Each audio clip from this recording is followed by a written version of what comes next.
A very good evening to each and every one of you. I am Richa Sharma and you are watching Parcham. आज का जो session आपके लिए लेकर के आए हैं that is a unique session because अभी तक प्लेटफॉर्म के ऊपर परचम के ऊपर ऐसा कोई मंथली एमसीक्यू रिविजन सेशन आपका नहीं आता था। एक नई सीरीज है जो आपके लिए शुरू की जा रही है। सो आज हम जनवरी करंट अफेयर 2024 जो पूरा महीना था जो आपने मेरे साथ पढ़ा है डेली करंट अफेयर्स के अंदर, उसी का एक क्रक्स, एक निचोड़ एमसीक्यू फॉर्मेट के अंदर आपके लिए रिवीजन सेशन के तौर पे लाया गया है। अब ये हर महीने हम लेकर के आएंगे बिकॉज इससे पहले प्लेटफॉर्म के ऊपर कॉम्प्रिहेंसिव या थियोरी सेशंस हुआ करते थे। 5 to 6 सेशंस मैं लेकर के आती थी, but since I am taking your daily CA sessions now, वो थियोरी सेशंस मंथली कंपाइलेशन के लेना मेरे लिए पॉसिबल नहीं है। But a lot many of you had requested कि मैम एक सेशन तो आप ले लीजिए, तो सिर्फ और सिर्फ आपकी रिक्वेस्ट पे एक एमसीक्यू सेशन मैं हर महीने आपके लिए ले आया करूंगी। वो सेशंस हम बंद नहीं कर रहे हैं because I know many, not many but few of you सिर्फ मंथली करंट अफेयर से पढ़ते हैं, तो आप लोग के बेनिफिट को ध्यान में रखते हुए वो थ्योरी सेशंस बंद नहीं किए जा रहे हैं, but other faculty will be taking them. Aarzoo ma'am is there and one more faculty will be brought into the system. वो दोनों मिलकर आपके वो सेशंस कंप्लीट कर लिया करेंगे। ठीक है जी, आज जो आप पढ़ रहे हैं इसका पीडीएफ आपको कहाँ मिलेगा? तो जो भी आप आज पढ़ोगे सारे के सारे एमसीक्यूज विथ एक्सप्लेनेशन आज हम कवर करेंगे। उसका पीडीएफ आपको parchamclasses.in पे अवेलेबल हो जाएगा। और उसके अलावा डेली से जिन बच्चों को नहीं पता है ना, जिनको पता ही नहीं है कि अच्छा डेली सीए सेशन भी मैम लेते हैं या चलते हैं, तो डेली सीए सेशन रोज 12 बजे लिया जाता है अब, बिकॉज मुझे मेरे डॉटर के साथ चीज़ें मैनेज करने में डिफिकल्टी हो रही थी, तो मैंने इसको 12 बजे का टाइम कर रखा है। मंडे टू सैटरडे 12 नून आपका सेशन आता है। मैं लाइव चैट में मौजूद होती हूँ, आप सेशन देख सकते हो, अगले दिन भी देख सकते हो अगर आपको दिन का टाइम सूट नहीं करे। वीकली सेशन होता है वो हर संडे को लिया जाता है 12 बजे, राइट। और मंथली सेशन जिस तरह से हो रहे थे वैसे ही चलेंगे। ये एक और सेशन ऐड कर दिया गया है विच आई विल बी टेकिंग।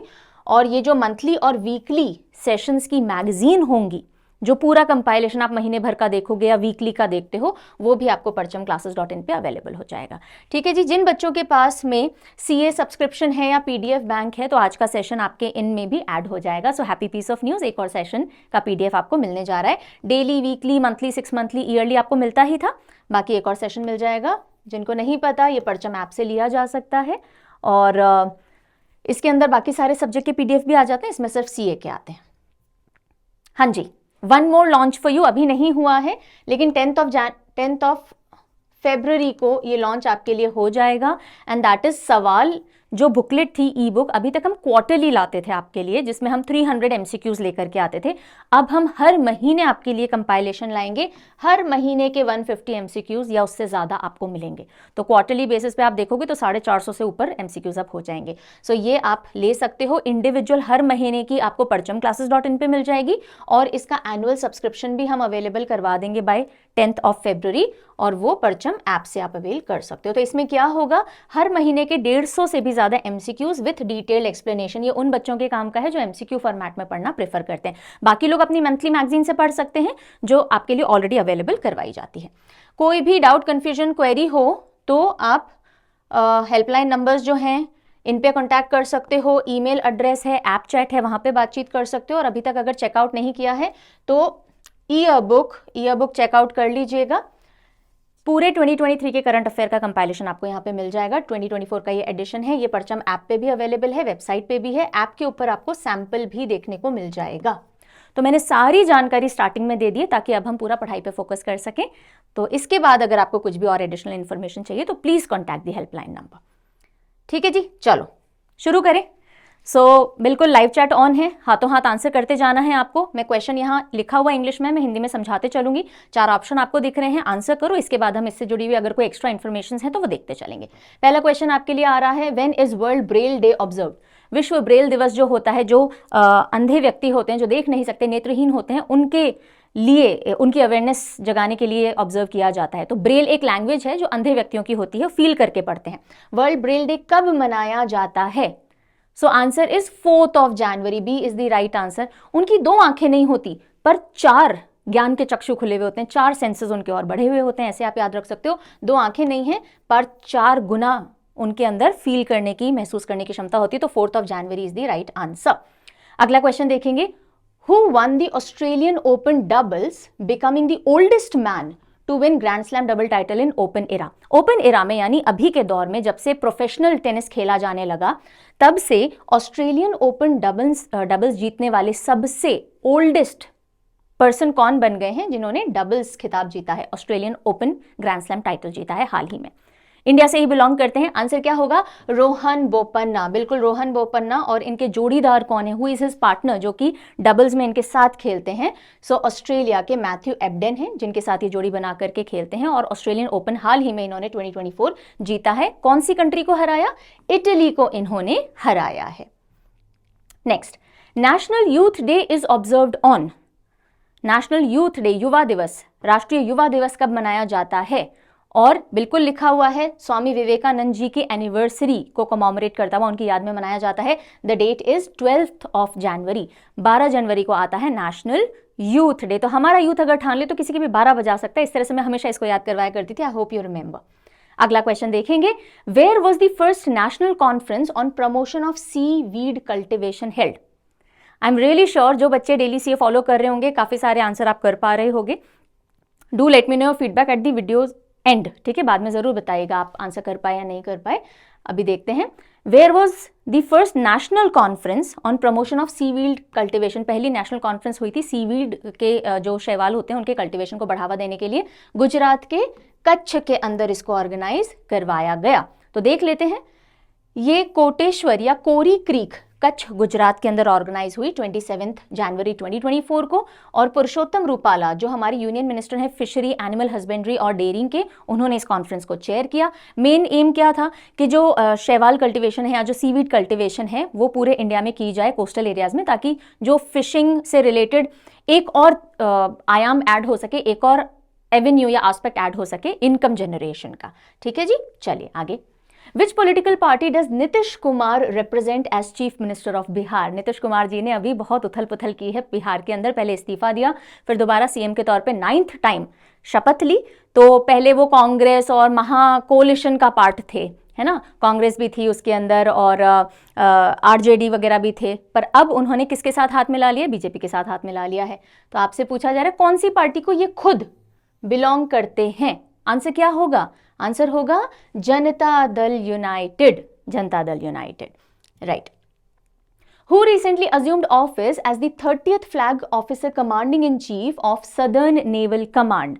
हमने देखा था कि इंडिया की नेवी की 3 कमांड्स हैं। एक वेस्टर्न नेवल कमांड है जो कि मुंबई में हेडक्वार्टर्ड है, एक सदर्न नेवल कमांड है जो कि कहाँ हेडक्वार्टर्ड है? कोची में, ओके, और एक है ईस्टर्न नेवल कमांड जो कि विशाखापट्टनम में हेडक्वार्टर्ड है, राइट। तो आपसे पूछा जा रहा है कि ये जो सदर्न नेवल कमांड है जो कि ट्रेनिंग कमांड भी है, यहाँ से ट्रेनिंग मेन हेड की जाती है, उसको हेड कौन कर रहे हैं? उसको उसके ऑफिसर कमांडिंग इन चीफ बनके कौन आए हैं? आंसर है वाइस एडमिरल वी श्रीनिवास। इन्होंने किसको रिप्लेस किया? तो इन्होंने vice admiral MA Hampiholi ji को रिप्लेस किया है।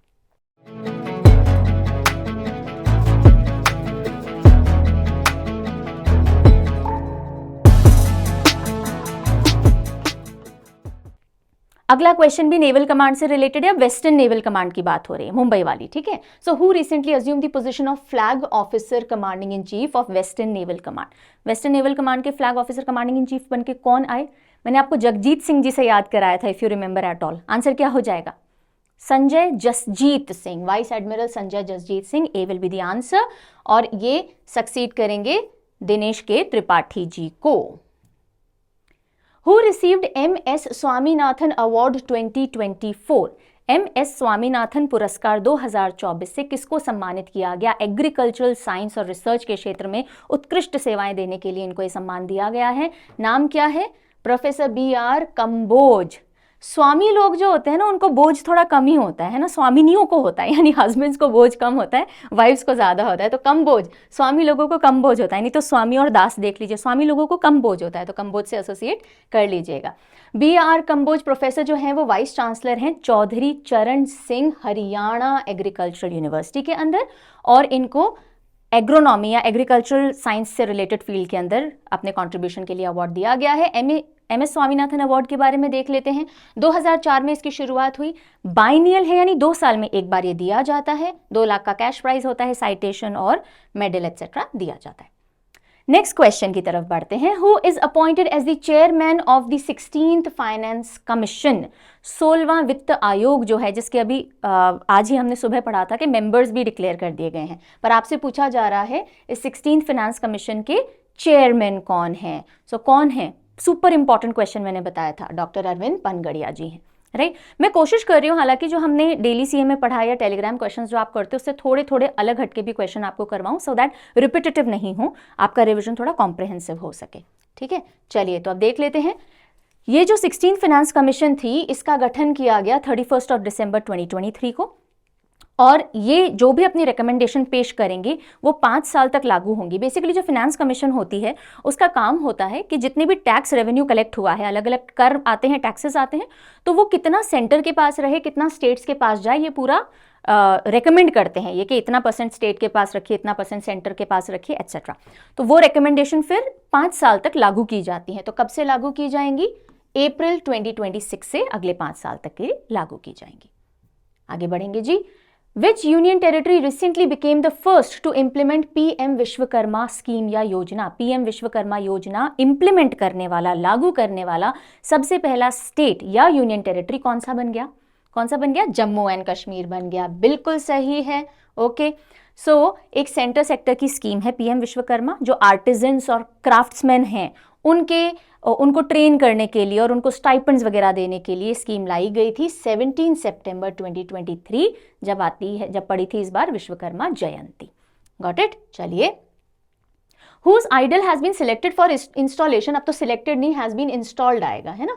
Has been installed at Ram Janmabhoomi temple इन अयोध्या। अयोध्या में जो राम जन्मभूमि मंदिर है, अब तो इससे रिलेटेड हमने सारी डिटेल पढ़ ली है ना, ये तो छोटा सा पार्ट है।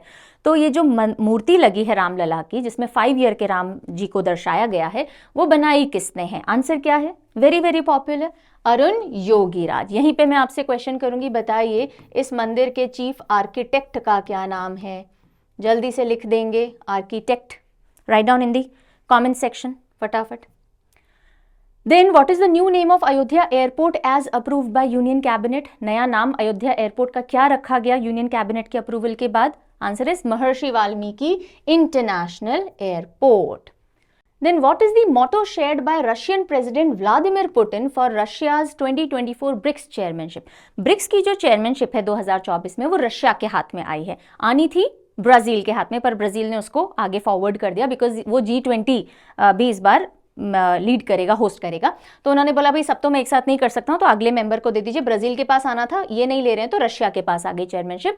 तो रशिया के जो प्रेसिडेंट है व्लादिमीर पुतिन, उन्होंने मोटो शेयर किया कि इस बार जो हमारी चेयरमैनशिप होगी उसमें हमारा मोटो क्या रहेगा। तो मोटो क्या है भाई, बताइए इनमें से कौन सा मोटो है?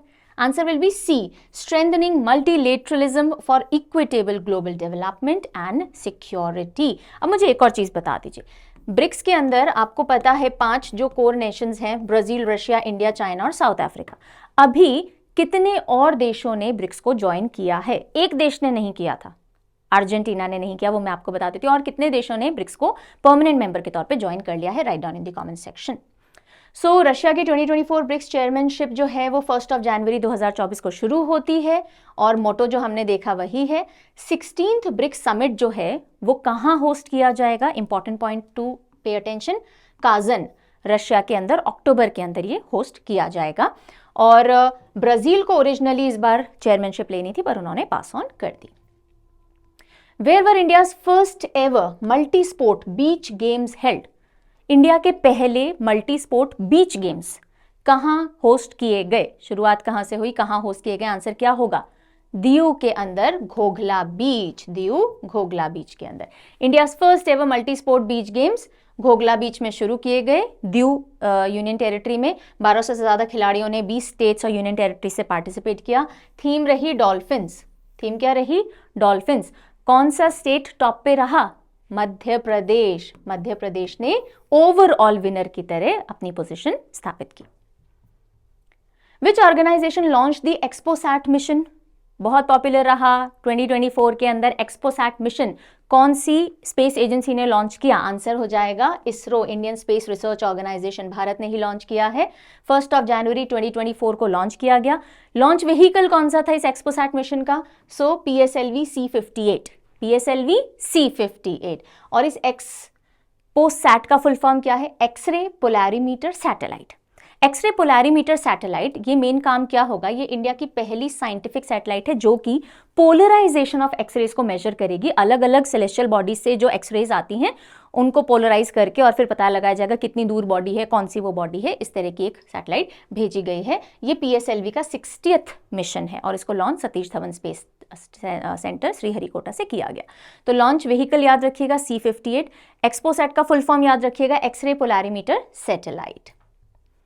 Which two countries participated in joint military exercise Desert Cyclone 2024? Desert Cyclone है, Cyclone 2024 नहीं है, या Cyclone exercise नहीं है। Exercise Cyclone is different and exercise Desert Cyclone is different। आपसे सवाल किया जा रहा है डेजर्ट साइक्लोन से रिलेटेड, कौन से दो देशों के बीच में हुई? इंडिया तो था ही, साथ में UAE। ये बता दो। चलो, आपका भी इक्वल पार्टिसिपेशन मुझे चाहिए, है ना? मेहनत से पढ़ाया है हर रोज, तो अब जवाब तो देना पड़ेगा। चलिए बताइए। सो इंडिया और UAE के बीच में डेजर्ट साइक्लोन 2024 कहाँ हुई? राजस्थान के अंदर कंडक्ट की गई और ये पहली first India UAE joint military exercise रही और ये 2 से 15 जनवरी फ्रॉम 2 to 15 जनवरी राजस्थान में कंडक्ट की गई है। First ever India UAE joint air force exercise जो थी वो भी 2008 के अंदर वो अबू धाबी के अंदर कंडक्ट की थी। ये मिलिट्री के केस में सबसे पहली जॉइंट एक्सरसाइज है इंडिया और UAE की। नाम क्या है? Exercise desert cyclone. Desert cyclone. In which city is India's first all girls Sainik school located? Bharat का पहला ऑल गर्ल्स सैनिक स्कूल खोला गया, इनॉग्रेट किया गया। कहां पर? कहां पर? उत्तर प्रदेश में, वृंदावन में। Very good, okay. So defence minister Rajnath Singh ji ने इनॉग्रेट किया Samvid Gurukulam girls Sainik school. Samvid Gurukulam girls Sainik school, Mathura, Vrindavan, Uttar Pradesh में 1 जनवरी को। What is the theme of world Hindi day 2024? कब आता है वर्ल्ड हिंदी डे? कब आता है? 10 जनवरी को आता है। 10 जनवरी को आता है वर्ल्ड हिंदी डे, राइट। और हमारा वाला जो राष्ट्रीय है ना, नेशनल हिंदी डे कब आता है? 14 सितंबर को आता है ना, स्कूल में मनाते थे हम लोग। ये वर्ल्ड हिंदी डे है। तो आपसे थीम पूछी जा रही है, बताइए थीम क्या रही वर्ल्ड हिंदी डे की इस बार? आंसर क्या होगा? ट्रेडिशनल नॉलेज और आर्टिफिशियल नॉलेज का बैलेंस बिठाना, ये थीम थी। ब्रिज करना, तो Hindi bridging traditional knowledge and artificial intelligence, B will be the right answer. World Hindi day 10 जनवरी को मनाया जाता आ रहा है 2006 से, 2006 से। थीम हमने देख ली। 10 जनवरी 1975 को, 10 जनवरी को ही क्यों मनाते हैं? बिकॉज 1975 में इस दिन 10 जनवरी को पहली वर्ल्ड हिंदी कॉन्फ्रेंस हुई थी महाराष्ट्र के नागपुर के अंदर, और इसीलिए इस दिन को वर्ल्ड हिंदी डे की तरह मनाते हैं। अगला क्वेश्चन देखेंगे। ऑन विच डेट इज प्रवासी भारतीय दिवस या NRI day observed annually to mark Mahatma Gandhi's return to India from South Africa? Gandhi ji जिस समय साउथ अफ्रीका से भारत आए थे उस दिन को हम प्रवासी भारतीय दिवस या NRI डे के तौर पे मनाते हैं। तारीख आपसे पूछी जा रही है, बताइए जी तारीख क्या होगी? एग्जैक्टली 9 जनवरी। 9 जनवरी 1915 के अंदर गांधी जी वापस भारत लौटे थे। Then who is recently appointed secretary general of BIMSTEC? BIMSTEC के सेक्रेटरी जनरल के तौर पे किसको नियुक्त किया गया? बिम्स्टेक क्या है? Bay of Bengal initiative for multi sectoral technical and economic cooperation. अभी देखेंगे इसके बारे में। पहले बताइए किसको अपॉइंट किया गया सेक्रेटरी जनरल? IMP। इंपॉर्टेंट बताया था मैंने इस वाले पॉइंट को। IMP से इंद्रमणि पांडे हमने याद किए थे। सो देखते हैं, 4th secretary general of BIMSTEC बने हैं इंद्रमणि पांडे। इन्होंने रिप्लेस किया है तेंजिंग लेकफेल ऑफ भूटान को। हेडक्वार्टर है बिम्स्टेक के ढाका, बांग्लादेश के अंदर। पहले देखो कितनी कंट्रीज हैं, देखो 7 कंट्रीज आती हैं।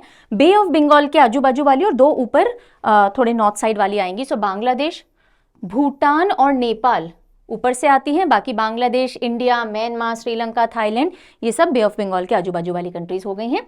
इसको एस्टैब्लिश किया गया था बिम्स्टेक को 6 जून 1997 बैंकॉक के अंदर। बैंकॉक में एस्टैब्लिशमेंट हुआ था, ढाका के अंदर ये हेडक्वार्टर्ड है। Then who has become Maharashtra's first woman Director General of Police? Maharashtra की पहली women director general of police के तौर पे किसको नियुक्त किया गया? रश्मि शुक्ला जी को किया गया। ओके।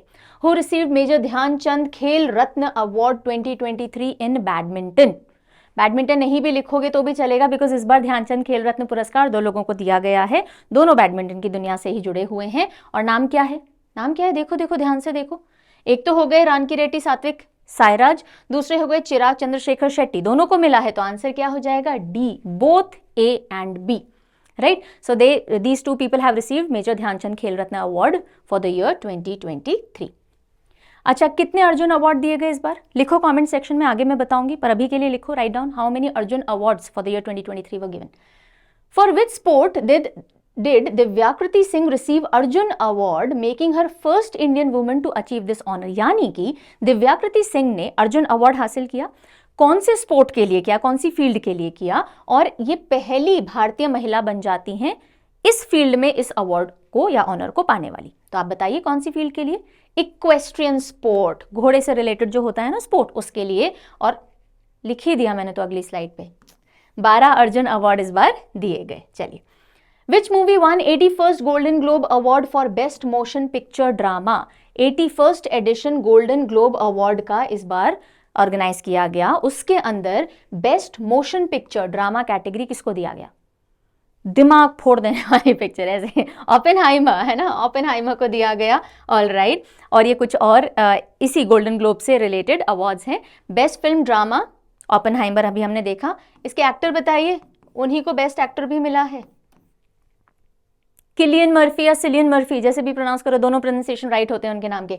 बेस्ट एक्ट्रेस ड्रामा मिला है लिली ग्लैडस्टोन को Killers of the Flower Moon movie के लिए, बाकी सारी कैटेगरी में आपको ओपेनहाइमर दिखेगी। Best supporting actor Robert Downey junior, best director Christopher Nolan, सब ओपेनहाइमर छाया रहा। चलिए नेक्स्ट हम आते हैं, what is the theme of cleanliness survey 2024? ध्यान दीजिएगा, 2024 क्लेanलीनेस सर्वे अब जो शुरू अनाउंस हो गया है, अब किया जाएगा, उसकी थीम क्या है?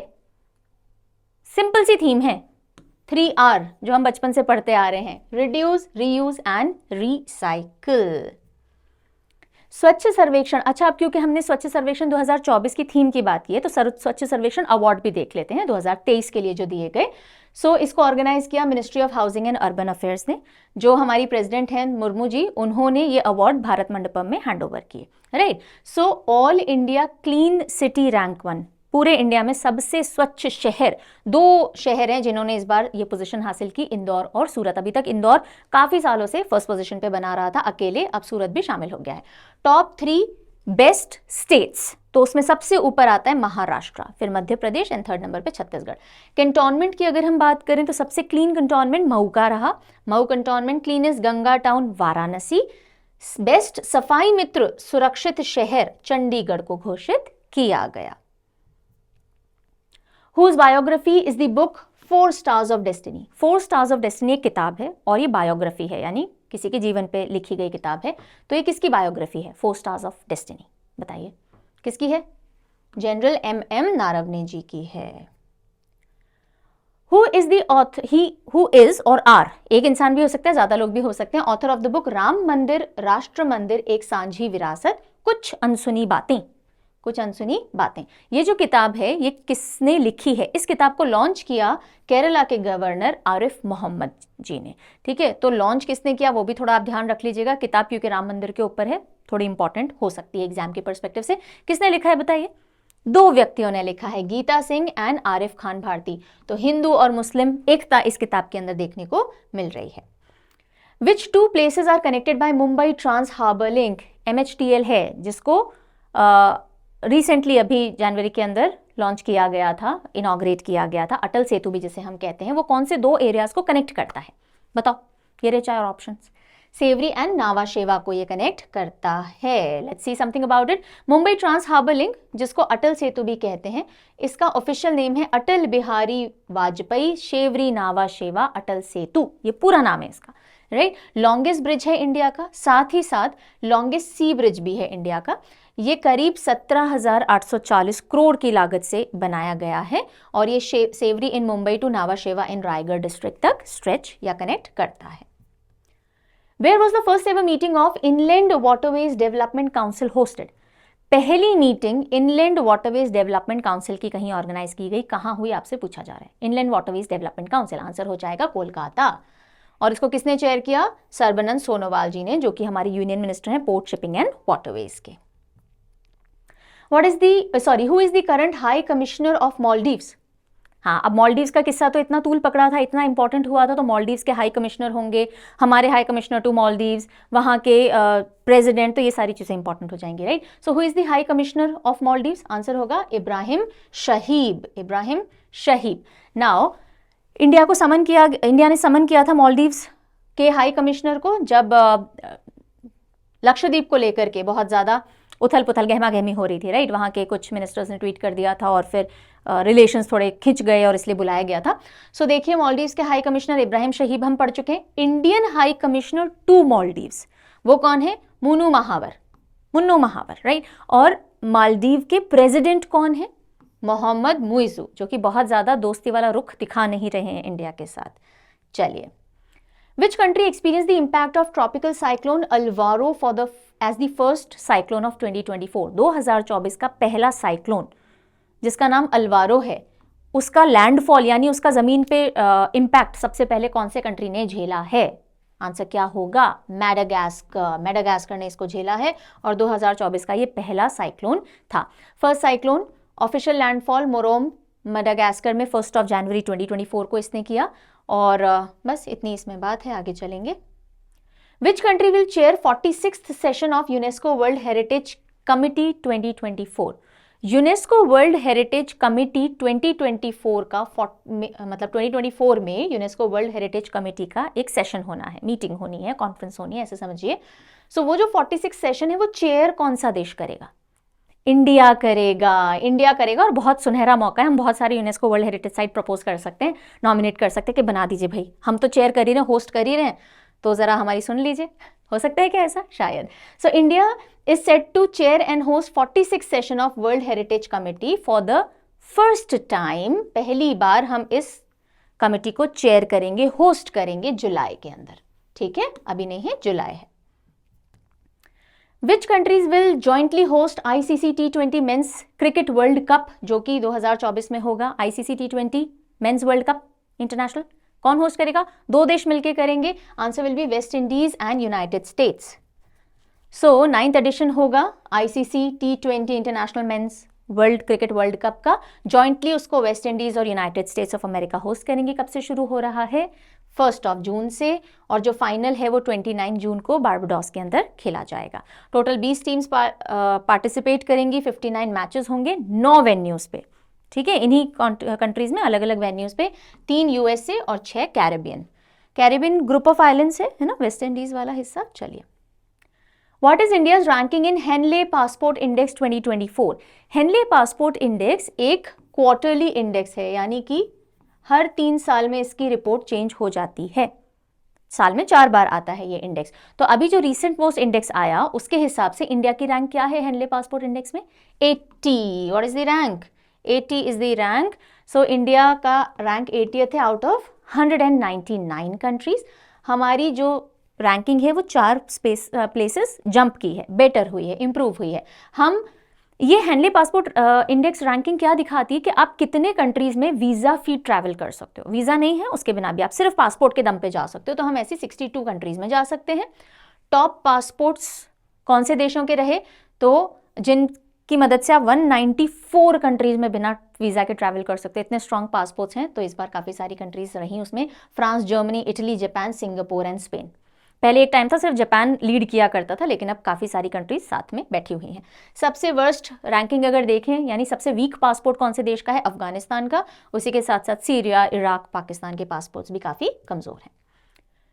Who is the project director of Aditya L1 mission? Aditya L1 solar mission था हमारा, सन को स्टडी करने के लिए मिशन।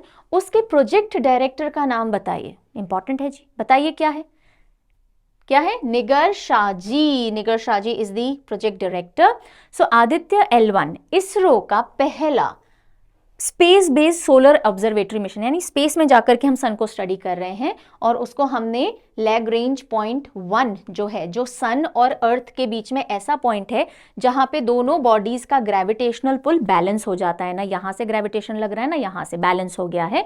और ये जो L1 पॉइंट होता है, बीच में कोई एक्लिप्स नहीं आता, यानी कोई और सेलेस्टियल बॉडी नहीं आएगी, किसी चीज़ की परछाई नहीं पड़ेगी, तो हम सन की अच्छे से स्टडी कर पाएंगे। इसलिए लैग्रेंज पॉइंट 1 में आदित्य L1 को डाला गया है। देन आदित्य L1 कब लॉन्च किया गया था? सितंबर 2, 2023 में। और ये करीब 5 साल तक फंक्शनल रहने की उम्मीद है, हो सकता है ज़्यादा भी चल जाए। During which auspicious occasion does Ganga Sagar Mela take place every year? Ganga Sagar Mela organise होता है कहीं पे, मैं नहीं बता रही हूँ, अभी पढ़ेंगे, ठीक है, बता दूं? अच्छा चलो, वेस्ट बंगाल में होता है। सो गंगा सागर मेला वेस्ट बंगाल में ऑर्गेनाइज किया जाता है हर साल। आपसे पूछा जा रहा है कि कौन से फेस्टिवल के दौरान इस मेले को ऑर्गेनाइज किया जाता है। आंसर क्या होगा? मकर संक्रांति। मकर संक्रांति, जिसमें देश में अलग अलग जगह अलग अलग त्योहार होते हैं, उस समय गंगा सागर मेला भी ऑर्गेनाइज होता है। सो ये हार्वेस्ट फेस्टिवल, देखो मकर संक्रांति हार्वेस्ट फेस्टिवल के दौरान ही आती है। जो बच्चे बोलते हैं ना कि नहीं मैम मकर संक्रांति हार्वेस्ट के दौरान नहीं आता, ऑफ कोर्स आता है। उस समय फसल कट रही होती है, उसी समय विंटर्स खत्म हो रहे होते हैं, उसी समय जो सन है वो भी नॉर्दर्न हेमिस्फेयर में आ रहा होता है, उत्तरायण हम मनाते हैं, तो ये सब साथ चल रहा होता है, राइट। सो गंगा सागर मेला हार्वेस्ट फेस्टिवल के दौरान ही वेस्ट बंगाल के अंदर मनाया जाता है। वर्ल्ड का सेकेंड लार्जेस्ट हिंदू फेस्टिवल हम मानते हैं इसको, अगर हम ट्राइबल कैटेगरी काउंट ना करें। सबसे बड़ा कौन सा होता है? कुंभ होता है हर साल मकर संक्रांति पे, और सागर आइलैंड है वेस्ट बंगाल में, वहां इसको ऑर्गेनाइज किया जाता है। What is the theme of vibrant Gujarat global summit 2024? Vibrant Gujarat global summit 2024 हुआ, उसकी थीम क्या थी? क्या थीम थी जी, जल्दी बताइए। Gateway to the future, gateway to the future was the theme. So 10th edition हुआ वाइब्रेंट गुजरात समिट का 10 से 12 जनवरी, कहाँ? गुजरात, गांधीनगर गुजरात के अंदर, और gateway to the future theme रही। ये 4 साल के बाद इस बार ऑर्गेनाइज करवाया गया, बिकॉज पेंडेमिक आ गया था तो नहीं हो पाया था, ठीक है। चलिए 2047 में हम डेवलप्ड नेशन कैसे बने, उसके लिए काफी सारे डिस्कशन, चर्चा इसमें हुई। In which state is Chandubi festival celebrated? Chandubi festival जो कि जनवरी के शुरुआत में सेलिब्रेट किया जाता है हर साल, तो कौन से स्टेट से जुड़ा हुआ है ये त्योहार? आंसर हो जाएगा असम। चांदूबी लेक के आसपास इसको ऑर्गेनाइज किया जाता है। 1 to 5 जनवरी इसको ऑर्गेनाइज किया जाता है।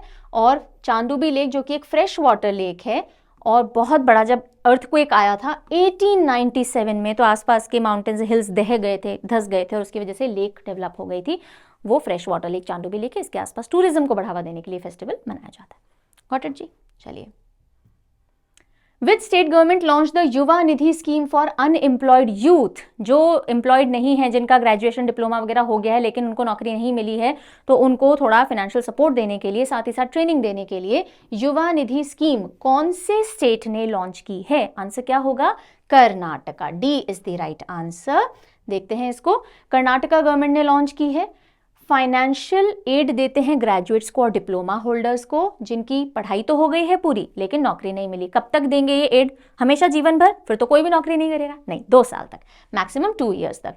सो 3000 पर मंथ डिग्री होल्डर्स को मिलेगा, 1500 पर मंथ डिप्लोमा होल्डर्स को मिलेगा, जिनकी पढ़ाई पूरी हो गई है और उनको जॉब नहीं मिल पा रहा है पिछले 6 महीने, मतलब 6 महीने के अंदर अंदर जॉब नहीं मिला है। What is the theme of 76th army day 2024? Army day कब आता है? कब आता है जी? 15 जनवरी को आता है, बिल्कुल। तो इस बार हमने 76th आर्मी डे मनाया और उसकी थीम क्या रही, ये आपसे पूछा जा रहा है। क्या होगा? Technology, year of technology absorption. तो आर्मी भी अब टेक्नोलॉजी पे जोर देगी। आर्मी डे परेड जो 15 जनवरी को इस साल हुई, कहाँ हुई? लखनऊ में हुई। ये भी बहुत इंपॉर्टेंट पॉइंट होता है, लखनऊ के अंदर हुई। 11 गोरखा राइफल रेजिमेंट सेंटर पे इसको ऑर्गेनाइज किया गया। और क्यों मनाया जाता है आर्मी डे? क्योंकि 15 जनवरी को 1949 में जनरल KM करियप्पा जी ने चार्ज लिया था इंडियन आर्मी के पहले कमांडर इन चीफ के तौर पे फ्रॉम द ब्रिटिश पीपल, ठीक है। तो पहले Indian commander in chief of the army कौन बन गए थे? जनरल KM करियप्पा बन गए थे, बाद में जाके फील्ड मार्शल भी बने थे, फाइन। और इसीलिए हम इस दिन को ऑब्जर्व करते हैं। Who won the Best Women's Football Player Award at FIFA Football Awards 2023? FIFA football awards announce किए गए, जिसमें बेस्ट प्लेयर्स का नाम भी आया। तो उसमें बेस्ट वुमेन फुटबॉल प्लेयर का अवार्ड किसको गया? किसको गया? एताना बनमाती को गया। एताना बनमाती, जो कि, हाँ, अब कंट्री आप बताओगे, चलो बताओ। She is from which country? She place for which country? उसी के साथ साथ अगर हम बेस्ट मेंस प्लेयर देखें तो अर्जेंटीना के Lionel Messi won in men's male category. Who will be honored with Assam Vaibhav Award, state's highest civilian honour? जैसे कि हमारे पद्मश्री, पद्म भूषण, पद्म विभूषण होते हैं ना, तो पद्म विभूषण हाईएस्ट पद्म अवार्ड होता है, वैसे सिविलियन अवार्ड भारत रत्न होता है। इसी तरह से स्टेट की बात करें तो असम स्टेट के अंदर जो किसी भी असम स्टेट के नागरिक को दिया जा सकता हो, वो हाईएस्ट अवार्ड कौन सा होता है? असम वैभव अवार्ड। तो इस साल किसको दिया जाएगा, क्या अनाउंसमेंट आया है बताइए? Ranjan Gogoi. Who will be honoured? Ranjan Gogoi. कौन है जी रंजन गोगोई? थोड़ा देख लेते हैं। तो असम गवर्नमेंट ने अनाउंस किया है असम वैभव अवार्ड, जो कि हाईएस्ट सिविलियन ऑनर है, रंजन गोगोई जी को दिया जाएगा, जो कि former chief justice of India रह चुके हैं। और ये जो अयोध्या जन्मभूमि मंदिर वगैरह बना, तो इसके पीछे जो फैसला सुनाया गया था कि वो ज़मीन मस्जिद की है या मंदिर की है, वो जो एक हिस्टोरिकल फैसला था वो इन्हीं के चीफ जस्टिस ऑफ इंडिया के टेन्योर में ही लिया गया था। ठीक है, और ये मेंबर ऑफ पार्लियामेंट भी मार्च 2020 में बनाए गए, नॉमिनेट किए गए प्रेसिडेंट रामनाथ कोविंद जी द्वारा। ठीक है जी, समझ में आ गया। 46 चीफ जस्टिस ऑफ इंडिया के तौर पे ये काम कर चुके हैं। Who is the author of the book Gandhi A Life in 3 Campaigns? Gandhi A Life in 3 Campaigns, ये किताब किसने लिखी? अजीमो शान शहनशाह, करवाया था याद? हाँ जी, MJ अकबर। और को ऑथर किया है के नटवर सिंह ने, के नटवर सिंह। ओके, आगे चलते हैं। Who authored the book Fertilizing the Future? भारत's march towards fertilizer self-sufficiency। उर्वरक जो होते हैं ना, so fertilising the future, Bharat march toward fertiliser self sufficiency की किताब किसने लिखी? हमारे हेल्थ मिनिस्टर और केमिकल हमारे जो फर्टिलाइजर और केमिकल मिनिस्ट्री को भी देखते हैं, मनसुख मंडाविया जी, राइट, इन्होंने लिखी है। और इसको रिलीज भी एक प्रोमिनेंट इंसान ने किया है, हमारे वाइस प्रेसिडेंट जी जगदीप धनखड़ जी ने। तो ये किताब काफ़ी इंपॉर्टेंट है, ध्यान रखेंगे। चलिए, India's first national highway steel slag road section is located on which national highway? Bharat में पहली बार किसी नेशनल हाईवे के एक सेक्शन को स्टील स्लैग से बनाया गया, तो उसको स्टील स्लैग रोड कहा गया। क्या होता है स्टील स्लैग, अभी मैं बताऊंगी। स्टील बनाते हैं ना जब, तो एक बाई प्रोडक्ट निकलता है, उससे आप रोड बना सकते हो, काफ़ी सस्टेनेबल रहती है, मजबूत भी रहती है, और जो बाई प्रोडक्ट था उसको आपने यूज़ भी कर लिया, तो ग्रीन सोल्यूशन की तरह इसको देखा जा रहा है। तो इंडिया का पहला नेशनल हाईवे जिसपे ये स्टील स्लैग रोड का सेक्शन बनाया गया, वो कौन सा है? आपसे पूछा जा रहा है, बताइए कौन सा है? NH 66, नेशनल हाईवे 66 के ऊपर ये सेक्शन लगाया गया है। इंदापुर पनवेल सेक्शन है NH 66 मुंबई गोवा हाईवे पे। ठीक है, और स्टील स्लैग रोड्स, जिसमें हम स्टील स्लैग यूज करते हैं, वो बाय प्रोडक्ट होता है स्टील को प्रोड्यूस करते टाइम, ग्रीन टेक्नोलॉजी इसको कहा जाता है, ड्यूरेबल रोड्स होती हैं। ये तो नेशनल हाईवे पहला जिसमें स्टील स्लैग यूज हुआ है। अगर आप सिटी लेवल पे बात करो, सबसे पहला स्टील स्लैग यूज करके रोड बनाने वाला शहर कौन सा था? तो 2022 में सूरत जो है गुजरात का, उसने सबसे पहले स्टील स्लैग रोड बनाई थी। अगला सवाल देखेंगे, which airport was the venue for Wings India 2024 event? Wings India 2024 event हुआ, जो कि एविएशन के सेक्टर में काफी बड़ा इवेंट माना गया, एशिया का लार्जेस्ट माना गया। वो कौन से एयरपोर्ट पे कंडक्ट करवाया गया बताओ? Begumpet airport, Hyderabad is the right answer. क्या है ये? Wings India 2024 civil aviation event था, यानी आर्मी, नेवी वगैरह और एयरफोर्स वगैरह पार्टिसिपेट नहीं करते, उनके मतलब आर्मी के जहाज नहीं आते। सिविल एविएशन यानी जो आम नागरिकों के लिए उड़ान भरते हैं ना, तो उनसे रिलेटेड काफ़ी सारे डिस्प्लेज किए गए, एग्जिबिट्स किए गए। जनवरी 18 to 21 ये बेगमपेट एयरपोर्ट हैदराबाद में ऑर्गेनाइज किया गया। किसने ऑर्गेनाइज किया? एयरपोर्ट अथॉरिटी ऑफ इंडिया और फिकी के साथ में।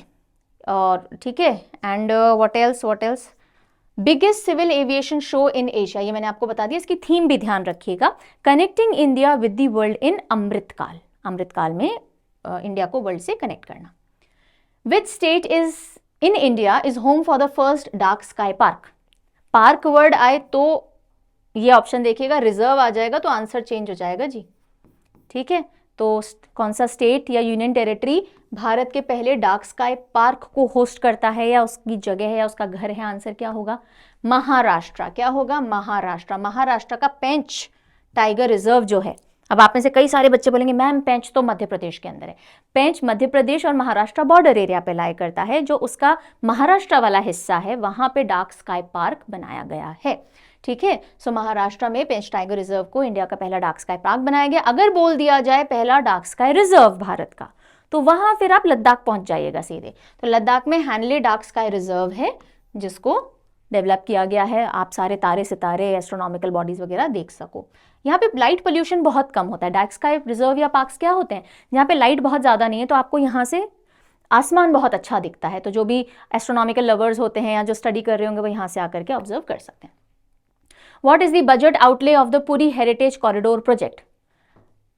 जो पुरी हेरिटेज कॉरिडोर प्रोजेक्ट है वो कितने बजट के साथ में बन रहा है? उसका एक हिस्सा कंप्लीट हो चुका है, लेकिन अभी टोटल बजट उसके लिए कितना एलोकेट हुआ है? 3700 करोड़। और बजट के साथ ही मुझे याद आ रहा है आज हमारा भी बजट पेश हुआ, सो उसके जो हाइलाइट्स हैं कल हम डेली सीए के अंदर कवर करेंगे, और उसका एक एक्सक्लूसिव सेशन होगा, पूरा बजट एनालिसिस या पूरा बजट का डिस्कशन, डिटेल डिस्कशन जो पायल मैम करेंगी 3 फरवरी को शाम को 4 बजे। ठीक है, तो ये सेशन बिल्कुल मिस नहीं करेंगे, हम भी डिस्कस करेंगे, हम हाइलाइट्स ले लेंगे डेली सीए के अंदर, राइट, और एक फिर डिटेल डिस्कशन आ जाएगा आपका 3 फरवरी को। Got it? चलिए आगे बढ़ेंगे। The Puri heritage corridor project, ये जो बन रहा है, ये जो पुरी टाउन है जहाँ पे जगन्नाथपुरी टेम्पल है, तो उसको पूरी इंटरनेशनल प्लेस ऑफ हेरिटेज बनाने के लिए काफ़ी सारा काम चल रहा है और उसके लिए पूरा आउटले दिया गया 3700 करोड़ का। कौन सी स्कीम के तहत ये सारा प्रोजेक्ट रिनोवेशन वर्क चल रहा है? Aabadha scheme, augmentation of basic amenities and development of heritage and architecture. तो कभी पूछ लिया जाए आबधा स्कीम कौन से स्टेट से जुड़ी हुई है? ओडिशा से जुड़ी हुई स्कीम है ये। आगे बढ़ते हैं। Where is the location of the India innovation centre for graphene? India innovation centre for graphene Bharat में खोला गया कहां पर? सो ये बहुत इंपॉर्टेंट सेंटर है, ये खोला गया कोची केरला के अंदर। ग्राफीन एक बहुत यूजफुल और इंपॉर्टेंट, क्रिटिकली इंपॉर्टेंट मटेरियल है, बहुत हल्का है लेकिन बहुत स्ट्रांग होता है, और इसी के ऊपर ज्यादा R&D करने के लिए कौन कौन से प्रोडक्ट इससे बनाए जा सकते हैं एक्सेट्रा के लिए graphene innovation centre Kochi Kerala के अंदर खोला गया, इनॉग्रेट किया गया। Which Indian chess player surpasses Vishwanathan Anand to claim the title of India's number 1 chess player? India के नंबर 1 चेस प्लेयर अभी तक हम विश्वनाथन आनंद जी को बोलते थे, लेकिन एक खिलाड़ी ने उनको भी पीछे छोड़ के आगे बढ़ गए हैं वो, और अब नंबर 1 लाइव चेस रैंकिंग उनकी हो गई है। कौन से खिलाड़ी हैं? आर प्रज्ञानंदा, रमेश बाबू प्रज्ञानंदा, और ये बस इतना याद रखो। चलो आगे। Alright. Against which team did Rohit Sharma score his 5th century in T20 International? T20 International में 5 सेंचुरीज बना करके कीर्तिमान या रिकॉर्ड किसने बना लिया? रोहित शर्मा ने बना लिया। एक तो ये पॉइंट हुआ। अब आपसे पूछा जा रहा है कौन सी टीम के अगेंस्ट इन्होंने ये 5th सेंचुरी अपनी बनाई है T20 इंटरनेशनल में? आंसर क्या होगा? Afghanistan will be the right answer. So first batsman to score 5 century T20 international में, ये रिकॉर्ड किसका हो गया? रोहित शर्मा का हो गया। अफगानिस्तान के अगेंस्ट इनका बेंगलुरु में मैच था जनवरी 17 को, डेट याद रखने की बिल्कुल जरूरत नहीं है, और उसमें इन्होंने ये रिकॉर्ड बनाया। What is the name of the mascot of 6th Khelo India youth games 2023? Winter games नहीं पूछ रही हूँ, खेलो इंडिया विंटर गेम्स की बात नहीं हो रही है, वो तो आज हमने डिस्कस किया था पहले सेशन में। 6th खेलो इंडिया यूथ गेम्स 2023 के मैस्कॉट का नाम आपसे पूछा जा रहा है, बताइए। वीरा मंगई, बिल्कुल वीरा मंगई जी। सो पीएम जी ने इनॉग्रेट किया था ओपनिंग सेरेमनी 6 खेलो इंडिया यूथ गेम्स की, कहाँ? चेन्नई के अंदर, और पहली बार साउथ इंडिया में इन खेलों को होस्ट किया गया, ऑर्गेनाइज किया गया।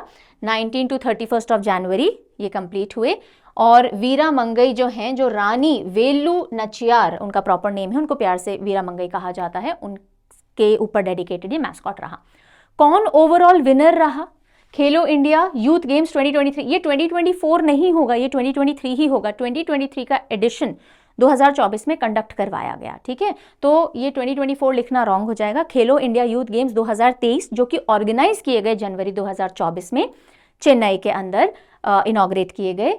सो कौन जीता है overall? Overall winner Maharashtra, overall winner Maharashtra रहा। कल हम इसको डेली सीए में और विस्तार में पढ़ेंगे। Which is the world's shortest hummed cattle breed? प्रधानमंत्री जी ने इसके साथ फोटो खिंचा के इसको पॉपुलर कर दिया। सो वर्ल्ड्स शॉर्टेस्ट हम्ड कैटल, हम यानी पीछे जो ऐसा उभार होता है ना कैटल के यहाँ पे, तो उसमें कौन सी ब्रीड है? पुंगनूर काऊ। पुंगनूर काऊ कौन से स्टेट से बिलोंग करती है? आंध्र प्रदेश के रायलसीमा रीजन से ये बिलोंग करती है, पर्टिकुलरली चित्तूर डिस्ट्रिक्ट। कौन सी डिस्ट्रिक्ट? चित्तूर डिस्ट्रिक्ट में ये डॉफ ब्रीड है, यानी बॉनी ब्रीड है गाय की, ताकि इनको आप घर में भी पाल सकते हो, रख सकते हो। 70 to 90 सेंटीमीटर टॉल होती हैं, 115 से 200 किलो तक का इनका वेट होता है। According to NITI Aayog, which Indian states have registered the largest decline in multi-dimensional poverty? NITI Aayog ने हाल ही में multi dimensional poverty index release किया था, रिपोर्ट वगैरह रिलीज की थी, उसके हिसाब से लार्जेस्ट डिक्लाइन जो मल्टी डायमेंशनल पॉवर्टी में देखा गया, यानी गरीबी के अलग अलग आयाम के हिसाब से सबसे ज्यादा डिक्लाइन देखा गया है, गरीबी कम हुई है जहां पे, वो स्टेट्स कौन से हैं आपसे पूछा जा रहा है। ठीक है, क्वेश्चन समझ में आ गया? तो आंसर क्या होगा? बी उत्तर प्रदेश, बिहार, मध्य प्रदेश, यहाँ पे सबसे sharp decline multi dimensional poverty में देखा गया। लेकिन फिर भी एक विरोधाभास वाली बात मैं बताऊंगी, अभी भी अगर आप देखोगे ना तो ये बिहार, यूपी, ये वाले स्टेट अभी भी टॉप 5 पुअर स्टेट्स में काउंट होते हैं, जबकि इनकी गरीबी में काफी गिरावट आई है स्तर में। नीति आयोग ने multi dimensional poverty report release की थी, जिसके हिसाब से ओवरऑल रिडक्शन दर्ज किया गया था, बहुआयामी जो गरीबी है उसमें गिरावट देखी गई 2013-14 में, जबकि ये 29.17% थी, 2023 में ये 11.28% पे पहुंच गई, तो गरीबी कम हुई है। ठीक है, उत्तर प्रदेश, बिहार और एमपी लार्जेस्ट डिक्लाइन दर्ज किए, और लेकिन ये तीनों ही स्टेट्स आपको अभी भी टॉप 5 पुअर स्टेट्स में देखने को मिलेंगे, along with Jharkhand and Meghalaya. All right, और ये जो रिपोर्ट थी ये किसके डेटा पे आधारित थी? जो हमारा नेशनल फैमिली हेल्थ सर्वे होता है 4 और 5, उसके डेटा के ऊपर ये रिपोर्ट बेस की गई थी। चलें जी आगे। काफी सारे क्वेश्चन हैं, बताते जा रहे हो, आंसर करते जा रहे हो, मजा आ रहा है पढ़ने में? ठीक है, चलिए। According to the latest Brand Finance 2024 report, which company holds the title of world's most valuable IT services brand? यानी कि ब्रांड फाइनेंस 2024 की रिपोर्ट के हिसाब से कौन सी IT सर्विसेज की ब्रांड है जो कि सबसे ज्यादा वैल्यूड, वर्ल्ड की most valuable IT service brand के तौर पे टॉप पे आई है। टॉप 10 की लिस्ट इन्होंने जारी की थी, तो टॉप पे कौन सी ब्रांड आई है ब्रांड फाइनेंस 2024 के हिसाब से? आंसर क्या होगा? एक्सेंचुअर होगा, राइट। ओके, और इंडिया की बात करें तो टाटा कंसल्टेंसी सर्विसेज जो हैं वो टॉप पे होंगे, अदरवाइज ये सेकंड नंबर पे है। देख लेते हैं। Accenture remains world's most valuable IT service brand, 40.5 billion $, इसकी वैल्यूएशन रही। TCS सेकंड नंबर पे रही, लेकिन किसी इंडियन कंपनी की बात करें और टॉप पे जो रही तो TCS हो जाएगी। इन्फोसिस थर्ड पे रही। HCL टेक जो है उसने सबसे ज्यादा ग्रोथ दिखाई है वैल्यूएशन में, बहुत तेजी से ये ग्रो कर रही है, इसकी वैल्यूएशन 15.9% की रेट से। Then what is the name of first naval exercise between Indian navy and royal Thai navy? यानी कि इंडिया की नेवी और थाईलैंड की नेवी के बीच में पहली बायलैटरल एक्सरसाइज हुई, आपको बताना है उसका नाम क्या था। क्या नाम था? अयोध्या, हमारी अयोध्या और वहां की अयोध्या सिटी दोनों राम जी से कनेक्टेड है। सो इंडिया थाईलैंड की फर्स्ट बायलैटरल मैरीटाइम एक्सरसाइज हुई अयोध्या, कब हुई? 20 से 23 दिसंबर 2023 इसको कंडक्ट किया गया, और इसी के साथ साथ 36th एडिशन इंडो थाई कॉर्पैट का था, वो भी होस्ट किया गया। India Thailand coordinated petrol. पराक्रम दिवस was first celebrated in which year? अब ये नहीं पूछा मैंने आपसे पराक्रम दिवस कब मनाया जाता है, ये तो आप बहुत आसानी से बता दोगे, मैम 23 जनवरी को मनाते हैं। बिल्कुल सही है, सुभाष चंद्र बोस जी की बर्थ एनिवर्सरी पे। सबसे पहले इस दिन को कब मनाया गया था बताओ? 2021 के अंदर इसको सबसे पहले सेलिब्रेट किया गया था। इसको वेलर डे भी कहते हैं। 2021 से मनाया जा रहा है। इस साल हमने 127th birth anniversary Subhash Chandra Bose ji की सेलिब्रेट की। What are the twin themes of 2024 republic day celebration? इस बार जो रिपब्लिक डे गणतंत्र दिवस के सेलिब्रेशन थे उसकी ट्विन थीम थी, 2 थीम्स थी। कौन सी है? ढूंढो इसमें से और जल्दी से बताओ। पहली है विकसित भारत, डेवलप्ड इंडिया, और या डेवलप्ड भारत, और भारत लोकतंत्र की मातृका, India the mother of democracy. चलिए, who has been appointed as new director general of SSB, सशस्त्र सीमा बल के नए डायरेक्टर जनरल के तौर पे किसने पदभार संभाला है? SSB, Daljeet Singh Chaudhary ji. Then who is awarded with Bharat Ratna 2024? Bharat Ratna award किसको कॉन्फर किया गया है? अभी हैंडओवर नहीं किया गया, पॉस्ट्यूमसली दिया जाएगा, मरणोपरांत दिया जाएगा, पर किसके लिए कॉन्फर होगा? कर्पूरी ठाकुर जी को कॉन्फर कर दिया गया है। इनके बारे में देख लेते हैं। बिहार के 2 टाइम CM रह चुके हैं, 1970 से 71 और 77 से 79 के बीच में, और भारतीय क्रांति दल से पहले CM बने थे ये, फर्स्ट टाइम जब बने थे, और उसके बाद जनता पार्टी से बने थे। जनता पार्टी और भारतीय जनता पार्टी अलग है, जनता पार्टी अब फंक्शनल नहीं है। इनको जननायक या पीपल्स लीडर के नाम से भी जाना जाता है। इनका जन्म 24 जनवरी 1924 में बिहार के समस्तीपुर डिस्ट्रिक्ट में हुआ था, और इस बार इनका 100th बर्थ एनिवर्सरी थी, सेंटेनरी बर्थ एनिवर्सरी थी, और उसी से जस्ट पहले इनके लिए ये अवार्ड अनाउंस किया गया। अगला क्वेश्चन, विच इंस्टीट्यूशन और unit from Uttar Pradesh has been selected for Subhash Chandra Bose आपदा प्रबंधन पुरस्कार 2024? सुभाष चंद्र बोस आपदा प्रबंधन पुरस्कार डिजास्टर मैनेजमेंट की फील्ड में दिया जाता है। ये इस बार उत्तर प्रदेश से कौन सी यूनिट को दिया गया है? 60 पैराशूट फील्ड हॉस्पिटल को। ये अवार्ड हमेशा हर साल 23 जनवरी को अनाउंस किया जाता है। इसमें अगर इंस्टीट्यूशन कैटेगरी है, जैसे इस बार इंस्टीट्यूशन कैटेगरी को दिया गया है, तो 51 लाख रुपए का प्राइज और सर्टिफिकेट होगा। अगर इंडिविजुअल को दिया जाता है तो 5 लाख का पुरस्कार दिया जाता है। Who is the editor of the document, who is the director of the documentary to kill a tiger? To kill a tiger एक डॉक्यूमेंट्री है जिसको ऑस्कर्स में नॉमिनेशन मिला है। आपसे पूछा जा रहा है उसके डायरेक्टर का नाम बताइए। आंसर इज निशा पहूजा। ये जो पिक्चर, ये जो डॉक्यूमेंट्री है, ये इंडिया के ऊपर बेस्ड है, इंडिया के गांव के ऊपर बेस्ड है, और इसका लेकिन जो प्रोडक्शन है वो कनाडा का है। तो ये इंडियन एंट्री नहीं है, it is not an Indian entry. ये सिर्फ इंडियन स्टोरी पे बेस्ड है, जहां एक बच्ची का गैंग रेप हो जाता है और कैसे उसके फादर उसको जस्टिस दिलाने के लिए पूरी स्ट्रगल कर रहे हैं। अगला क्वेश्चन देखिएगा, ध्यान से पढ़िएगा क्योंकि ऑप्शन इस तरह वाले हैं, only only only both this and that. So which individual और individuals from the following list have been conferred with Padma Vibhushan award 2024? आपको ये 4 नाम दिए गए हैं, इनमें से किन व्यक्तियों को पद्म विभूषण कॉन्फर किया गया है? ठीक है, पद्म विभूषण टोटल 5 लोगों को इस बार अनाउंस किया गया, उनमें से यहाँ कुछ नेम होंगे। के चिरंजीवी बिल्कुल दिया गया, एम वेंकैया नायडू बिल्कुल दिया गया, होर्मस जी एन कामा, एच एन कामा, नो, इनको पद्म भूषण मिला है, मिथुन चक्रवर्ती, नो, पद्म भूषण मिला है। तो आंसर क्या होगा? 1 एंड 2। 1 एंड 2 आपको कहां दिख रहा है? बी राइट आंसर हो जाएगा। Got it? चलो पद्म विभूषण देख लेते हैं। मैंने आपको कहा 5 लोगों को पद्म विभूषण मिला है। पद्म अवार्ड्स टोटल 132 कॉन्फर किए गए, जिसमें से 5 पद्म विभूषण हैं, 17 पद्म भूषण हैं, 110 पद्मश्री हैं। राइट, तो ये 5 लोग कौन हैं? Former vice president M Venkaiah Naidu, actor Chiranjeevi, actress Vyjayanthimala, Bharatanatyam dancer हैं पद्मा सुब्रमण्यम जी, और बिंदेश्वर पाठक जी, जो कि सुलभ इंटरनेशनल शुरू करने वाले व्यक्ति हैं, जिनकी वजह से सुलभ शौचालय आपको हर जगह देखने को मिलते हैं। इनको पॉस्थ्यूमस कैटेगरी में दिया गया। देन आगे बढ़ेंगे। What is the title of justice Shivraj V Patil's autobiography? Justice Shivraj V Patil ji की आत्मकथा है, उसका नाम क्या है? किताब का नाम आपसे पूछा जा रहा है। Time spent, distance travelled. Which organisation developed Anuvadini AI based translation tool? Anuvadini जो कि ट्रांसलेशन टूल है, आप उसको किसी भाषा में लिखिए और वो दूसरी भाषा में अगर आपको जवाब चाहिए तो उसमें दे देगी। तो ये जो अनुवादिनी AI बेस्ड ट्रांसलेशन टूल है, ये कौन सी ऑर्गेनाइजेशन ने डेवलप किया है? इंडिया में जो 22 लैंग्वेजेस हैं उन सब में ये ट्रांसलेट कर देती है। आंसर क्या होगा?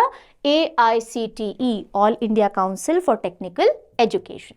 सो अनुवादिनी एक AI बेस्ड ट्रांसलेशन टूल है जो कि इंडियन लैंग्वेजेस को ट्रांसलेट करने के लिए काम में लिया जाता है, और इसको AICTE ने डेवलप किया है ताकि जितने भी स्कूल के और हायर एजुकेशन के कोर्स करिकुलम्स हैं उनको अलग अलग भाषाओं के अंदर अवेलेबल करवाया जा सके डिजिटल मोड पे। Got it ji? चलिए, in which city did union AYUSH minister Shri Sarbananda Sonowal lay foundation stone of AYUSH Diksha centre?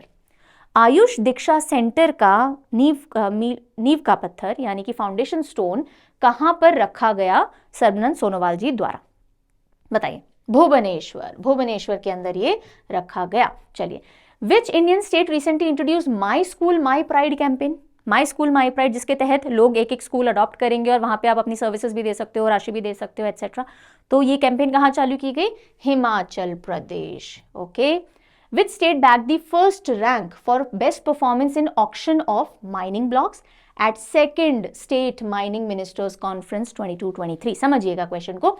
Second state mining ministers conference 2022-23 conduct की गई। ठीक है, आप मुझे बताएंगे ये कहाँ पे हुई? वेयर हुई भाई? वेयर, कहाँ कंडक्ट की गई? एक तो ये आप मुझे बताएंगे।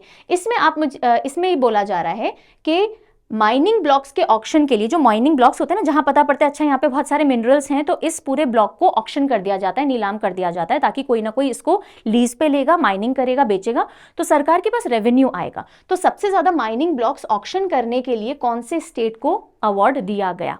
Got it? समझ में आ गया? आंसर क्या है? मध्य प्रदेश है जी। चलिए, which Indian state is set to establish world's first melanistic tiger safari? Melanistic tiger safari शुरू करने वाला कौन सा भारतीय देश स्टेट होने वाला है? तो मेलेनिस्टिक टाइगर सफारी क्या होती है? ऐसे टाइगर जिन पे जो धारियां होती है ना वो इतनी मोटी हो जाती हैं कि पास पास आ जाती है, काला सा टाइगर दिखने लग जाता है, तो उसको मेलेनिस्टिक टाइगर बोलते हैं। और ये सफारी शुरू करने वाला स्टेट होगा ओडिशा। ओडिशा का जो सिमलीपल टाइगर रिजर्व है ना, वो पूरी दुनिया में अकेला मेलेनिस्टिक टाइगर्स का नेचुरल होम है। यहाँ पे मेलेनिस्टिक टाइगर्स बहुत पाए जाते हैं। तो सिमलीपल टाइगर रिजर्व के पास में ही बारीपाड़ा में यहाँ पे मयूरभंज टाउन के अंदर ये सफारी स्टार्ट की जाएगी, सिमलीपल टाइगर रिजर्व से करीब 15 किलोमीटर की दूरी पे। Which country has initiated the world's first malaria vaccine programme for children? पहला देश जिसने बच्चों के लिए मलेरिया वैक्सीन प्रोग्राम की शुरुआत की दुनिया का, वो पहला देश कौन सा है? अफ्रीका का कैमरून, और ये मॉस्क्यूरिक्स वैक्सीन एडमिनिस्टर करेगा। Who won ICC men's test cricketer of the year award 2023 के लिए? 2023 आईसीसी काफी सारे अवार्ड्स इन्होंने अनाउंस किए, उसमें बेस्ट मेंस टेस्ट क्रिकेटर किसको दिया गया बताइए? उस्मान ख्वाजा को दिया गया, और बाकी अवार्ड्स देख लो, आ जाओ। सो T20 cricketer of the year Surya Kumar Yadav India से। टेस्ट क्रिकेटर हमने देखा उस्मान ख्वाजा, कौन सी टीम के हैं? ऑस्ट्रेलिया के हैं। वनडे इंटरनेशनल हमारे प्यारे विराट कोहली जी, और cricketer of the year overall, ये तो अलग अलग कैटेगरीज हो गई, सर गारफील्ड सोबर्स ट्रॉफी जिनको जाती है वो है ऑस्ट्रेलिया के PAT Cummins. Who won the mixed skeet team bronze medal? Mixed skeet में team bronze medal at Asian shotgun championship 2024। Asian shotgun championship जो कि कुवैत सिटी के अंदर हुई, वहां पे हम टीम में मिक्स्ड टीम के अंदर मिक्स स्कीट ब्रॉन्ज मेडल लेकर के आए हैं। मिक्स यानी एक बॉय एक गर्ल। स्कीट, स्कीट होती है जिसमें क्ले के कुछ उछाला जाता है और आप गन से मारते हो, जैसे हम बचपन में मारते थे ना, डक उड़ती है, हम शॉट करते हैं, वो खेलते थे, क्या बोलते हैं, वीडियो गेम। तो यहाँ पे डक को तो उड़ा नहीं सकते, पेटा वाले आ जाएंगे कि कैसे बतके मार रहे हो आप, तो वो ऐसे क्ले का कुछ उछालते हैं और आपको शूट करना होता है, उसको कहते हैं स्कीट। तो मिक्स्ड स्कीट टीम में bronze medal Asian shotgun championship में कौन लेके आए हैं? Raiza Dhillon and Gurjot Singh Khangura ji. Where is the 11th edition of India Kyrgyzstan Joint Special Forces Exercise खंजर took place? So जो खंजर है, खंजर एक्सरसाइज कहाँ हुई? आंसर क्या होगा? हिमाचल प्रदेश। हिमाचल प्रदेश खंजर जो कि इंडिया और किर्गिस्तान के बीच में जॉइंट स्पेशल फोर्सेस की एक्सरसाइज है, हिमाचल के बकलो के अंदर ये हो रही है और 3 फरवरी तक खत्म होगी। सो 11th एडिशन है ये इस एक्सरसाइज का हिमाचल प्रदेश के बकलो में, और जनवरी 22 से फरवरी 3 तक चलेगी। In which region are the drills of Steadfast Defender 2024 taking place? अब ये स्टेडफास्ट डिफेंडर क्या है? नेटो जो है, North Atlantic Treaty Organisation, so NATO की वर्ल्ड वॉर 2 के बाद, या रादर हम कहेंगे कि जो कोल्ड वॉर का टाइम है उसके बाद सबसे बड़ा जो ड्रिल वो कर रहे हैं वो है ये स्टेडफास्ट डिफेंडर एक्सरसाइज। ठीक है, तो नेटो जो स्टेडफास्ट डिफेंडर एक्सरसाइज कर रहा है वो कहाँ ऑर्गेनाइज कर रहा है, कहाँ इस एक्सरसाइज को करेगा? Answer is north Atlantic and Europe, क्योंकि ये जो ऑर्गेनाइजेशन है नॉर्थ अटलांटिक ट्रीटी ऑर्गेनाइजेशन, ये यूरोप वाले हिस्से और अटलांटिक के आसपास जैसे नॉर्थ अमेरिका वगैरह आ जाते हैं उन्हीं से मिलकर के बनी हुई ऑर्गेनाइजेशन है। जल्दी मुझे बता दो, नेटो में टोटल कितने मेंबर कंट्रीज हैं? How many member countries are there in NATO? चलो, which Indian bank became the first lender in country to issue 20 million credit cards? Bharat का ऐसा कौन सा बैंक है जिसने 20 मिलियन क्रेडिट कार्ड सबसे पहले इशू किए हैं? HDFC। ओके जी, बिल्कुल सही है, आगे आओ। In which year was doctor Nitya Anand honoured with Padmashri award? Doctor Nitya Anand जिनका हाल ही में निधन हो गया और जिन्होंने गर्भ निरोधक गोली सहेली बनाई थी, उनको पद्मश्री कौन से साल में दिया गया? पद्मश्री पूछा है मैंने, सहेली के बारे में नहीं पूछा। सो कॉन्ट्रासेप्टिव पिल है सहेली, है ना। कौन से ईयर में? 2012 के अंदर इनको दिया गया था। वापस से पद्म अवार्ड से रिलेटेड क्वेश्चन है कॉम्बिनेशन का। विच इंडिविजुअल और individuals from the following list have been conferred with Padma Shri awards 2024? Padma Shri award इनमें से किन लोगों को मिला है? हो सकता है आपको सबके नाम ना पता हो, ठीक है, क्वाइट अ पॉसिबिलिटी, बिकॉज 110 नाम याद रखना फीजिबल भी नहीं है, जरूरी भी नहीं है। सो रोहन बोपन्ना मिला है, हरविंदर सिंह मिला है, गौरव खन्ना मिला है, सत्येंद्र सिंह लोहिया मिला है। आंसर हो जाएगा all of the above. Which startup recently became the first AI startup in India to achieve unicorn status? $1 billion valuation achieve करने वाला भारत का पहला आर्टिफिशियल इंटेलिजेंस से जुड़ा हुआ स्टार्टअप कौन सा है? कौन सा है? हाँ, कौन सा है ये पूछा है, कृत्रिम। कृत्रिम अब किसका है ये भी आपको पता होना चाहिए। तो ये है भाविश अग्रवाल जी का, वही भाविश अग्रवाल जो कि ओला के फाउंडर रहे, ओला इलेक्ट्रिक के फाउंडर रहे। ये दोनों कंपनियां भी यूनिकॉर्न बनी इनकी स्टार्टअप्स, और ये तीसरा स्टार्टअप है इनका जो कि यूनिकॉर्न बना है, कृत्रिम। तो ये सीरियल स्टार्टअप, सीरियल यूनिकॉर्न बनाने वाले हो गए हैं, राइट। $1 बिलियन वैल्यूएशन जिस कंपनी की हो जाती है उसको यूनिकॉर्न कहा जाता है। विच स्टेट्स टैब्ल्यू, या टैब्ल्यू का मतलब झांकी, secured first prize as republic day parade in 2024। Republic day के समय, गणतंत्र दिवस के समय बहुत सारी झांकियां निकाली जाती हैं, उनको फिर अवार्ड भी दिया जाता है, जजेस चॉइस अवार्ड होते हैं, पॉपुलर चॉइस अवार्ड होते हैं। आपसे पूछा जा रहा है कौन से राज्य या स्टेट की जो झांकी थी, टेब्ल्यू था, उसको फर्स्ट प्राइज दिया गया। अब मैंने ना जजेस चॉइस लिखा है ना पॉपुलर चॉइस लिखा है, तो बाय डिफॉल्ट आप जजेस चॉइस बताओगे क्योंकि ये इंपॉर्टेंट होती है इस कैटेगरी में। ठीक है, बताइए कौन सा स्टेट है टॉप पे रहा? ओडिशा। ओडिशा टॉप्ड। अब आपको सिर्फ स्टेट का नाम पता होने से काम नहीं चलेगा, उनकी झांकी की थीम भी पता होनी चाहिए। ठीक है, तो फर्स्ट आया ओडिशा, वुमेन एम्पावरमेंट इन विकसित भारत इनकी थीम रही। पॉपुलर चॉइस में भी देख लीजिए, गुजरात ने टॉप किया, Dhordo a global icon of Gujarat border tourism, ये इनकी थीम रही। यहां पे एक और क्वेश्चन कर लूं। अब इतना बड़ा सेशन हो रहा है, मैं इतना कुछ बता रही हूं, आप भी बताइए कौन सी मिनिस्ट्री है जो कि पॉपुलर चॉइस या पॉपुलर कैटेगरी के अंदर जीती है इन टेब्ल्यू? कौन सी मिनिस्ट्री को पॉपुलर चॉइस में अवार्ड मिला है फर्स्ट? बताओ।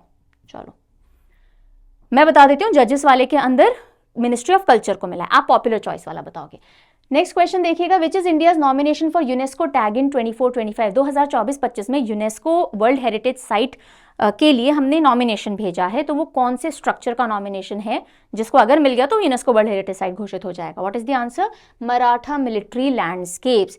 ये जो मराठा मिलिट्री लैंडस्केप्स हैं बेसिकली फोर्ट्स हैं, ऐसे 12 फोर्ट हैं जो कि मराठाओं के टाइम पे बनाए गए थे, और ये मेजरली महाराष्ट्र और एक है जो कि तमिलनाडु के अंदर सिचुएटेड है, सह्याद्रीज और जो भी हमारे वेस्टर्न घाट्स और थोड़ा ईस्टर्न घाट वाला हिस्सा है वहाँ पे लाई करते हैं। ठीक है, तो Maratha military landscapes of India, इनको यूनेस्को की टेंटेटिव लिस्ट में पहले शामिल किया जाता है। जब टेंटेटिव लिस्ट में शामिल हो जाते हो तो वहीं से उठा के आप नॉमिनेट कर सकते हो कि भाई इनमें से किसी को अगर दे सकते हो तो टाइटल दे दो। तो इसको यूनेस्को की टेंटेटिव लिस्ट में 2021 में शामिल किया गया था, और ये 17th और 19th सेंचुरी में बने हुए फोर्ट्स हैं जिनको नाम से समझ में आ रहा है मराठाज ने मिलिट्री पर्पसेस के लिए बनाया था, और फोर्टिफिकेशन बस इन्हीं को काउंट किया जाता है, ऐसे 12 फोर्ट्स हैं। Who won his maiden Grand Slam title in Australian Open Final 2024 in Melbourne? So 2024 का Grand Slam सीजन हो चुका है चालू। सबसे पहले ऑस्ट्रेलियन ओपन होता है। ऑस्ट्रेलियन ओपन के अंदर मेंस कैटेगरी में अपना पहला मेडन यानी पहला ग्रैंड स्लैम टाइटल किसने जीता है? आंसर क्या होगा? जेनिक सिनर ने जीता है, जेनिक सिनर। ओके, सो इटली के हैं ये, इटली के जेनिक सिनर, और इन्होंने हराया डैनियल मेडवेडेव को जो कि रशिया के हैं। फीमेल कैटेगरी की अगर हम बात करें तो अरियाना सेबेलेंका है, उन्होंने अपना टाइटल डिफेंड किया, यानी पिछले साल भी ऑस्ट्रेलियन ओपन वो जीती थी, इस बार भी वही जीती हैं। उन्होंने हराया है चाइना की जेंग किनवेन को। और मेंस डबल में हमने देखा ही था, रोहन बोपन्ना सबसे उम्र दराज खिलाड़ी बन गए हैं। ओके, एंड हो गया है जी, ये आपका क्वेश्चन ऑफ द डे है, इसका आंसर आप दोगे। आई डोंट नो हमने कितने क्वेश्चंस किए होंगे डिस्कस, आई थिंक 75 के अराउंड हमने क्वेश्चंस विद एक्सप्लेनेशन डिस्कस कर लिए हैं। तो मोटा मोटा निचोड़ जो भी आपका मंथली रिपीटिशन या रिविजन का होना था वो मैंने आपको दे दिया है। इसके अलावा अगर आपको और भी क्वेश्चन प्रैक्टिस करने हैं, इसी तरह से पढ़ना है विथ और डिटेल एक्सप्लेनेशन, तो फिर आप सवाल जो मंथली आपके लिए लाई जाएगी ई बुक, जिसमें आपको हर महीने 150 या उससे ज़्यादा MCQs विद एक्सप्लेनेशन मिलेंगे, उसकी तरफ मूव कर जाइएगा। ये 10th of February को रिलीज होगी। इंडिविजुअल बुकलेट आपको, ई बुक आपको parchamclasses.in पे मिल जाएगी। पूरा सब्सक्रिप्शन लेना है तो परचम ऐप पे चले जाएगा। I really hope you enjoyed this session. अब ये रिविजन सेशन तो हो गया, जो बच्चे डेली वीकली CA फॉलो कर रहे हैं उनके लिए तो ये काम हो जाएगा। जो बच्चे नहीं फॉलो कर रहे हैं, आपको मंथली सेशन देख लेना चाहिए, सिर्फ आप लोगों के लिए वो सेशन हम कंटिन्यू रख रहे हैं। तो you can check out the sessions if you want for your own benefit. जब हम अगली बार मिलेंगे तब हम डेली CA सेशन में मिलेंगे, जो कि कल होगा। So until we meet next, take good care of yourself. इस पूरे सेशन का अगर आपको PDF चाहिए, वैसे ज़रूरत इतनी होनी नहीं चाहिए, पर फिर भी अगर आपको चाहिए तो parchamclasses.in से आप ले सकते हो, इंग्लिश में अवेलेबल है। Take care, bye bye, see you very soon.